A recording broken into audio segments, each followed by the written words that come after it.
What's going on, guys? Welcome back to a brand new video. In today's video, I'm going to be breaking down the differences between TikTok ads and Facebook ads. Now, I've been getting a lot of questions asking whether I've abandoned Facebook, which no, I have not, or if I've still been continuing to run TikTok ads since my recent videos. And the answer is absolutely yes. And they both have a lot of strengths and they both have a lot of weaknesses that I'd love to go over in this video so that you have a better idea of which platform might best suit your particular needs. So without further ado, let's get right into it. All right, so Facebook ads versus TikTok ads, which one is better? So first and foremost, let's go over Facebook, since that is my bread and butter, and that's something that you guys are likely a lot more familiar with as opposed to TikTok, that's relatively a newer marketing platform. So some of the pros are that they have absolutely massive audience sizes. You know, you're talking, you can put in one interest that can have hundreds of millions of people inside. And so you're never gonna really run out of people that you can target unless you're spending tens of thousands of dollars per day on any particular audience inside of the platform. Number two is it's relatively sustainable for mass market appeal brands. So what I mean by this is that brands that tailor towards the average male or the average female, right? Clothing, accessories, you know, even baby products that are in a relatively large market, because a lot of people either are parents themselves or know people who have recently had newborns or things of that nature, right? Being able to run a product that can reach a lot of people, a very big market, and that has mass market appeal is pretty easy on Facebook once you get that initial momentum and traction. Because of how large the audience and the market sizes are, you're never gonna really run out of new customers to reach out to and to try to target. Now, the third pro is that your creatives can last for weeks, if not months, sometimes even years. If you have a really good creative, fatigue isn't going to happen for quite some time in most instances, because you're going to have a lot of opportunity to reach new people inside of those really, really large audiences, as we've explained before. And lastly, it's a much more advanced and developed algorithm. Definitely one of the best interruption-based marketing platforms out there when it comes to finding relevant audiences. And now it depends on what you are looking for, what product you're selling, what market you're tailoring towards. But Facebook is undeniably one of the best marketing platforms to target on if it's not a kind of search-based driven product, and to sell unique and new products to customers that are likely interested in that product. And it's not to discredit TikTok's algorithm, which is still incredibly powerful. It's just very new, so they have a lot less data than Facebook has been able to collect over the course of more than a decade. Now, some of the cons that we all know is that Facebook costs are very fluctuant and they can be really high, especially as of recently, you know, in the end of 2020 and the beginning of 2021 and beyond. It's no secret that costs are starting to rise because of the increase in competition, and also some of the difficulty in being able to retain data and have proper attribution. Now, number two is sometimes there's high account sensitivity, and it's difficult to create multiple accounts, aka profiles, because it can cause random bans and disables. And just naturally in a lot of profiles, even if you do nothing wrong, you can experience some of this high sensitivity that's not as bad, I would personally say, on TikTok. Now, number three, again, depending on the brand and the way that you position your marketing, a lot of times, even some of the best marketers experience more volatile and inconsistent performance than other marketing platforms. And so it doesn't mean that Facebook cannot be incredibly consistent at times, but relative to other marketing platforms, you can have one day where you're at a 4x ROAS and the next day where you're at a 2.5. And sometimes it's difficult to really pinpoint that exact CPA and maintain that same cost per purchase and that same ROAS, or get very close to it over the course of days, weeks, months, and even years. And lastly, Facebook requires a little bit slower scaling, because even they are sensitive when it comes to doing 1K a day to 8K a day because even they are sensitive when you try to scale from, let's say, 0 to 10K a day in a week. That's gonna raise red flags in their system, and they're gonna often think that you're doing something that you're not supposed to be doing, even when you may be running a totally ethical business. So typically it's better to scale from 0 to 10 or 20 or 30K a day over the course of maybe a 30 or a 45-day time period, rather than trying to do it overnight, because often when you try to go from 0 to 10K a day in a week, or 0 to 20K a day or 30K a day in the course of a few days, it can create issues and it can create suspicion throughout your account when it comes to Facebook. Now let's talk about the pros and cons of TikTok. And before I even dive in, I just wanted to give a quick disclaimer. I am not by any means an expert at TikTok ads, so this is only based off of my opinion and the experience that I've seen doing a little bit of media buying and scaling across multiple brands and multiple products on this platform, and also what I hear from some of my friends and colleagues in the industry who have experienced similar things. So let's dive into the pros. So number one, I've personally seen lower costs and better ad consistency. So what I mean by this is that performance can still be fluctuant. You might still see, a high ROAS one day and a low ROAS the next day, but generally there are lower costs, so you can kind of afford that fluctuation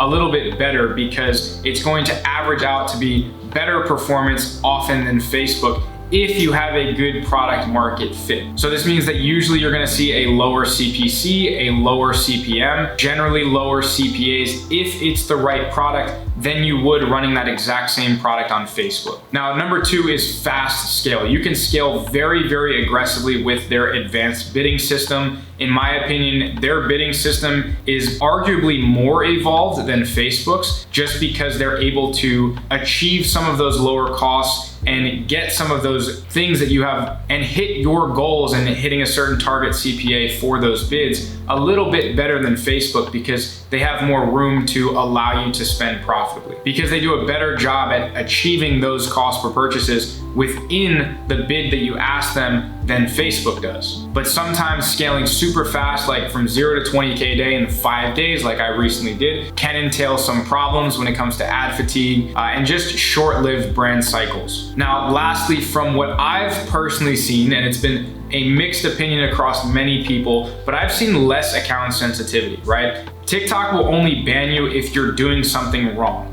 Facebook will ban you if you do something wrong, or even if you're doing everything right, but they think that you may have a small chance of doing something wrong. And so I've personally seen less account sensitivity. It doesn't mean that it doesn't exist, but be smart when it comes to media buying on any marketing platform. Go through their policies and make sure that you know them front to back so you don't run across any of those issues that I may have experienced previously, because the only instances where I've had issues with the actual account and it being sensitive or getting banned or disabled is when I genuinely violated some form of a policy. So as long as you read through those and you make sure you abide by them, you are going to have a much better chance of sustaining a healthy TikTok business manager and ad account than you would Facebook. And not to mention, another pro I'll throw on here is the warm-up process. If you want to get a new Facebook account up and a new ad account and new payment methods and a new URL, and you just rush into spending a couple $1,000 a day, you are almost certainly going to get banned or disabled for some form of suspicious activity.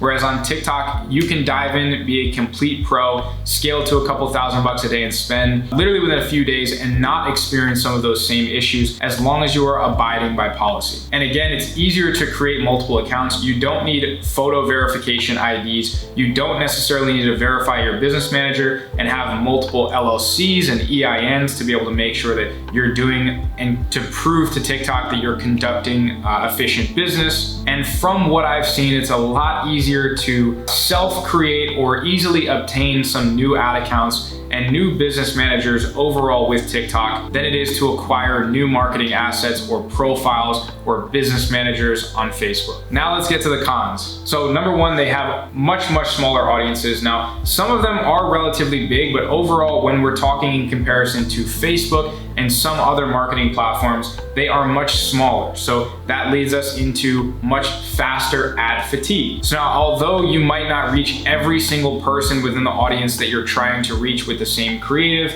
oftentimes ads and just general ad account performance tends to go stale relatively quickly if you don't cycle in new creatives and if you don't test a bunch of new stuff in a relatively short period of time. So while a creative might perform for an entire month profitably on Facebook, it might only perform profitably for 4, 5, or maybe even 6 days on TikTok because you can obtain a relatively quick scale in a short period of time and saturate some of those audiences a little bit quick. But again, even if you're not saturating those audiences, there's a tendency and a pattern that I've picked up on with TikTok that your ads will just generally go stale faster. So it doesn't mean you've hit every single person in your market multiple times and there's no one else to reach out to, but it just means that TikTok has reached a good quality pocket of the audience you're looking to sell to, who have already purchased, and they're gonna fight for the highest quality traffic first and then go for whatever's left afterwards. And so typically performance starts to periodically decline over time, as opposed to the first few days or few weeks worth of performance. But that doesn't mean that you can't cycle in new offers, create new landing pages and bundles and new creatives, and be able to sustain a product for months, if not years to come. It would just have to be at a lot lower scale than multiple 5 figures a day. It would just have to be at a reasonable scale. So for example, if you plan on scaling to 30K a day, that offer and product might last only a week, whereas if you're okay with maintaining 5, 6, 7K a day, you can possibly run that product for months to come without having to do too much cycling in of new creatives or new offering or totally revamping your business every few days just to be able to continue getting decent ad performance. Now, another con is that they just simply have a less advanced and developed algorithm. And while it's still very powerful and effective, you have to understand that Facebook has millions and millions of additional data points that TikTok does not have because they're a newer platform. And because of that, they are still getting their bearings. And that's why TikTok is a great opportunity right now, because the costs are low, because they're still figuring out what's okay to charge advertisers and how high they can get those costs to where they can be as profitable as possible as a business, but also maintain relatively happy advertisers. So I wouldn't be surprised if over the next few quarters, TikTok ad costs start to get more comparable to some other marketing platforms that are more costly, such as Facebook. So that's why it's very important to capitalize on the platform sooner than later. Now let's get into the last 2 cons. So we have less sustainable results, even for mass market appeal brands. So what do I mean by this? You have to go above and beyond if you have a really, really good brand to sustain high level results, multiple 5-figure days or 6-figure days on TikTok for a long period of time, because of how quickly ad fatigue takes place. And that kind of ties into content sourcing. On Facebook, you can throw up an image on AliExpress if your product is able to be sourced there, and that ad could make you hundreds of thousands of dollars. Whereas on TikTok, you need to have a really, really well-crafted piece of video content coming from either an influencer, yourself, or high quality existing content that has to be a lot better than what you can get away with running on Facebook. So you might have to develop some influencer marketing systems where you can find good high quality influencers to film with your product and provide you fresh creatives on a weekly basis. Or you might have to use a service that costs a little bit more than just a cookie cutter editing service that you typically would use for a dropshipping store on Facebook. Now, if you're lucky, your product might have a bunch of organic content already out there to use to establish some proof of concept, but I would never recommend stealing other people's content and using them maliciously. So I would never take content from another brand. If there's a content creator that did a really good job doing an organic review for a product that you're selling, then there's no harm and no foul in using that for a few days to get some traction and consistency and proof of concept. And if you get a couple of sales and you like what you're seeing, it's very important to quickly source your own custom content so that you can have that protected and tailored and associated with your business, and because it is likely to convert way better than any content that you try to take from another content creator or another brand. So now that we know the pros and cons of both of those platforms to a certain extent, which one is the better platform? Now, I'm gonna make a bold claim here, and I'm gonna divide these into 2 parts. I'm gonna divide them into beginners that just want to get a little bit of income and cash flow and learn and experience this kind of new world of media buying to an e-commerce store, versus an advanced e-commerce seller that wants to build out a profitable and sustainable long-term brand. Now, the difference in the product positioning of both of these things is typically beginners will try to find products or will be okay with having products that might only last a few weeks to a few months, whereas advanced e-commerce sellers do want to build out a long-term sustainable brand, because they understand the value in building that business up as an asset that they can ultimately sell down the road. Now, there's nothing wrong, in my opinion, with either structure. I know many people that kill it with both business models, building building good, sustainable long-term brands, and also building short pump and dump style dropshipping stores that have decent user experiences. So I'm not going to tell you which one you should operate for your business, but for beginners, I would recommend diving into TikTok. Why? There's a little bit less of a learning curve when it comes to warming up an account, launching your first set of ads, interpreting the data, and being able to adjust and refine your strategies going forward. And generally, I've seen a slightly higher success rate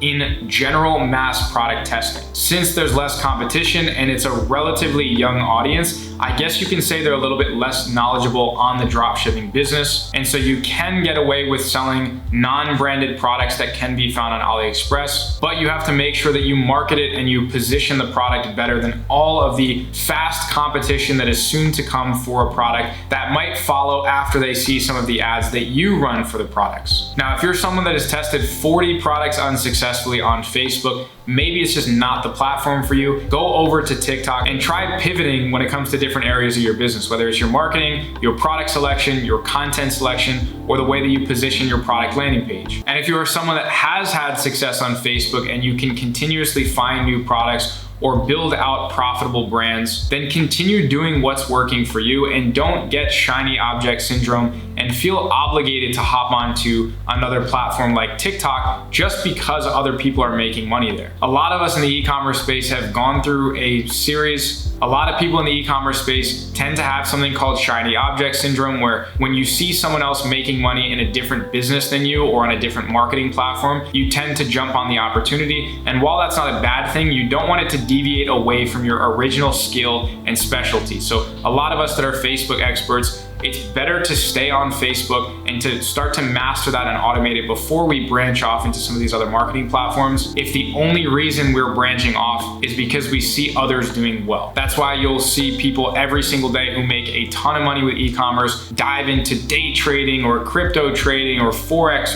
or other businesses that they see people doing well in, and end up losing a ton of the profit that they generated from the business because they're trying to find a quicker way to get rich. But getting back on topic, when we're talking intermediate and advanced e-commerce sellers, Facebook is definitely going to be the way to go. Why? Because they have larger audiences, your content will get you further, and the assets that you build up are going to be a lot more recyclable and effective on Facebook than they will be on TikTok. Typically, a natural product life cycle will last a lot longer on Facebook. So let's say you have a brand that's selling 6 main products that have multiple variants inside of them, different sizes, whatever it might be. If you have 6 main products, each of those products might, upon the time that you drop them, they might last for a few months, like 4 to 6 months of really high level scale, and then start to fizzle off a bit where you start to, seriously decrease the amount of volume of those particular products. Typically on Facebook, every product that you drop, if you have 6 of them, is gonna last a few months at high scale, and then you might have to scale down and maintain a lower scale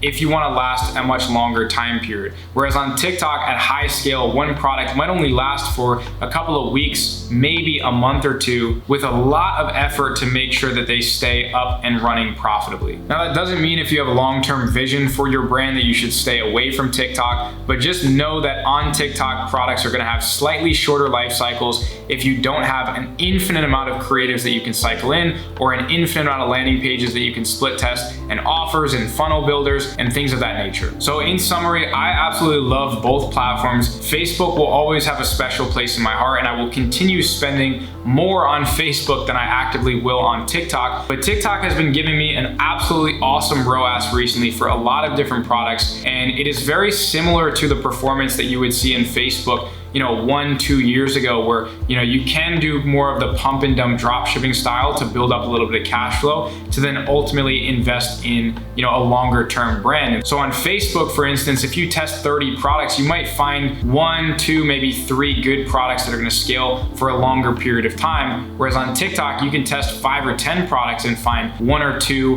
right? So a little bit higher success rate, but they might be more short lived. And so you might have products that have like a 2-week to a 1-month life cycle, cycle realistically, where you have to continuously find, that new product and source new creatives. And it's almost like you're a dog chasing your own tail because you have to continuously do the same things over and over again. But there's no doubt about it, even using that particular method, you can make a lot of money. So long story short, both platforms are awesome, but if you're a beginner, I would personally suggest that you take a deep dive into TikTok, master that platform. Once you get a little bit of consistency, profitability, traction in there, and you start to kind of automate that process and it doesn't become as time consuming, then you can venture off into some other marketing platforms such as Facebook, Google, Pinterest, Snapchat, etc. So I hope this video helped and maybe gave you a little bit of clarification as to which marketing platform is best for you. And I look forward to seeing you guys in the next video.